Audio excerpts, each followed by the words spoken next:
All right. Here's a video. If I seem slightly off or even a little bit annoyed, that's because I just made a whole video without an audio. Yeah, so sad. This is the second time shooting the exact same thing, talking to this very lifeless webcam for the second time about the exact same thing. So, you know, that red dot just kind of looks irritating at this point. But I love you guys. So here's a video for you. Anyway, so we're just gonna go through the processing of FLR state spectra really quick. Um, so maybe just to sort of review the 1D stuff. Here's a proton, carbon. For 2D, like we said in class, it's probably a good idea as you load the files that maybe you label them, right click, edit page title. This is HSQC, and then this is HMBC. So you know which one's which. For 1D, you could go to processing.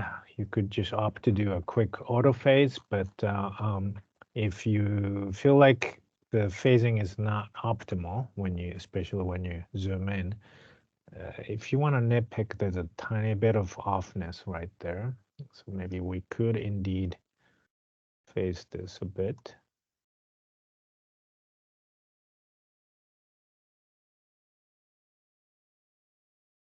Okay.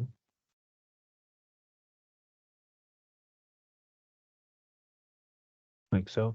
Some of you had trouble like when you let go of the mouse, it looks weird. Uh, try to let go of the mouse within this window, and then that problem should not occur, I believe. Okay. So I did the phasing. Make sure you do the baseline correction. Okay. And then you're ready to reference the solvent. If you'd used chloroform, it's 7.26.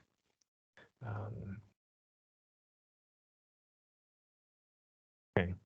By the way, this is not a very great looking chloroform peak, but oh well. And for peak picking, you could do threshold or like so, or you could do manual peak by pick, right? Like so. However you do it, once it's done, that's done. And then now the integration manually, once again, there's always the temptation to do it automatically, but that may not get done properly. And wrong analysis because your computer did it wrongly, that's not an excuse for our class because you are in charge of the computer. Now, I just right-clicked on this edit integral. I'm going to change the total to 8 because I just happen to know the formula, right? So that should change the numbers accordingly. So now it's 2 to 3 to 3. So that's very good. Now, once you do all of this manually and properly, one thing I didn't talk about in class, you could actually do, you could actually, oops, you could actually do the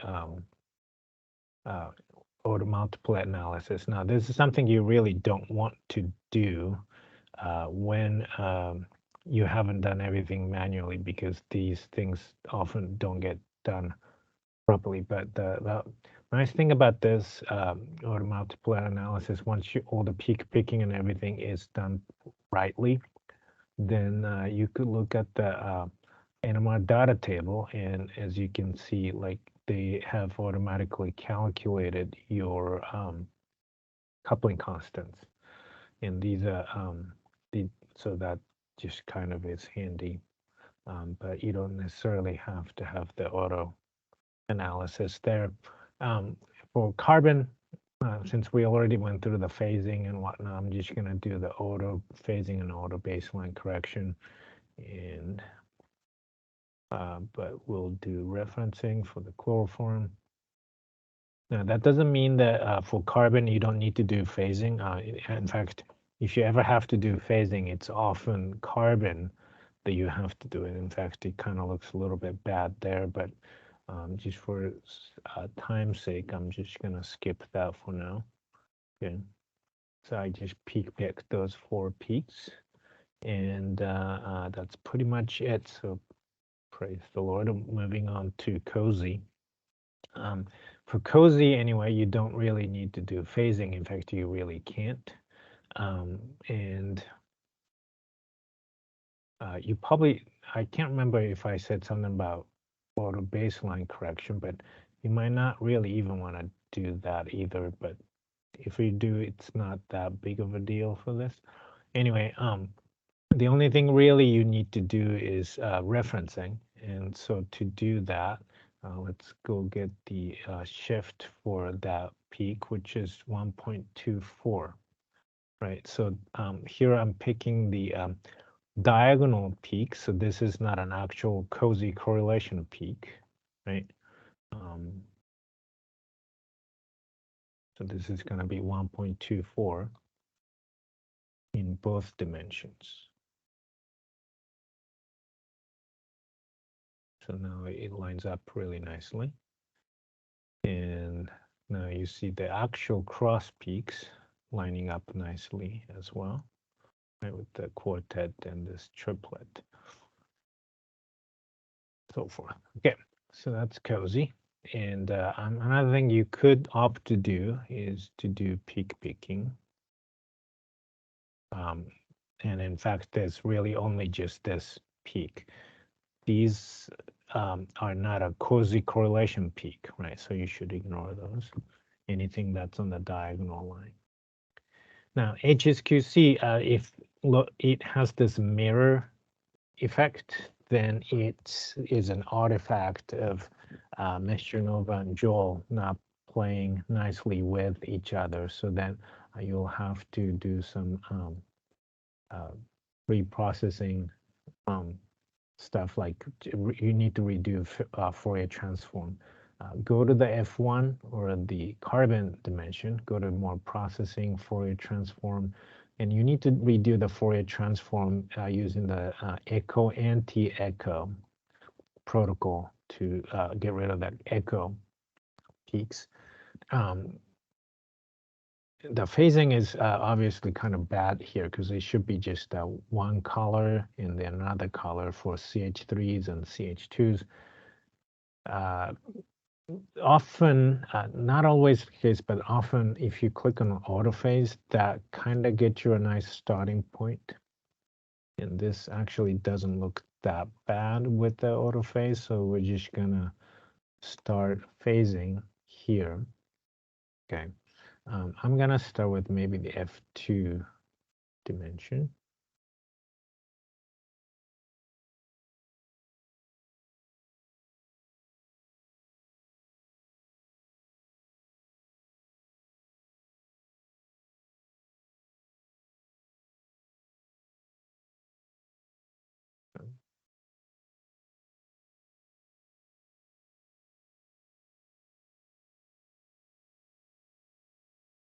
It's good.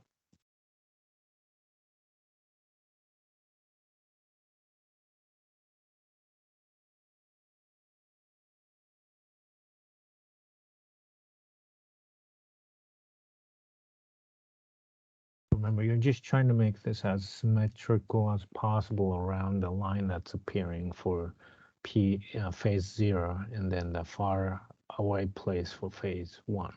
Right. So that's probably as good as it gets. And if you reduce the intensity, especially, you can kind of see that this peak is obviously red. This peak is also red.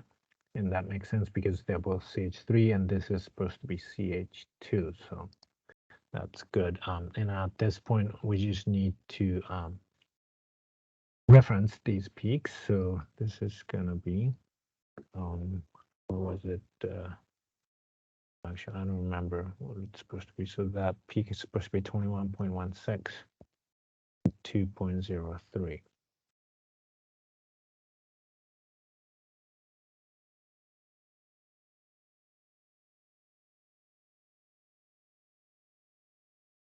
All right. Okay, so that's HSQC. HMBC, really, you don't need to do much processing, maybe except for some referencing. Also, take note of any HSQC artifact. This would be an HSQC artifact, because of the split here, right? Um, and let's see. Um, the only thing you really need to do is maybe like just some referencing. So maybe we'll use this guy this time. This quartet is supposed to be at 4.10. I forget what this is. 14.30. So reference 4.10, 14.30.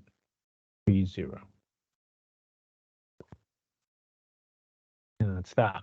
Again, you can opt to do peak picking, but that's neither here nor there, if only if that helps you. Okay. So that's it. One thing, the peak picking is kind of useful, I would say, for HSQC maybe, especially because, well, I'll show you.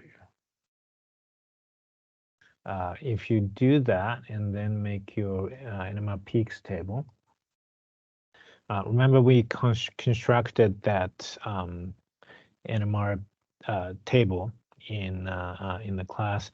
That first two columns here is that same NMR table. 4.10 goes with that peak on carbon, 2.03 goes with that, 1.24 goes with that. So that's kind of a nice digital table that you can copy and paste into Word or something.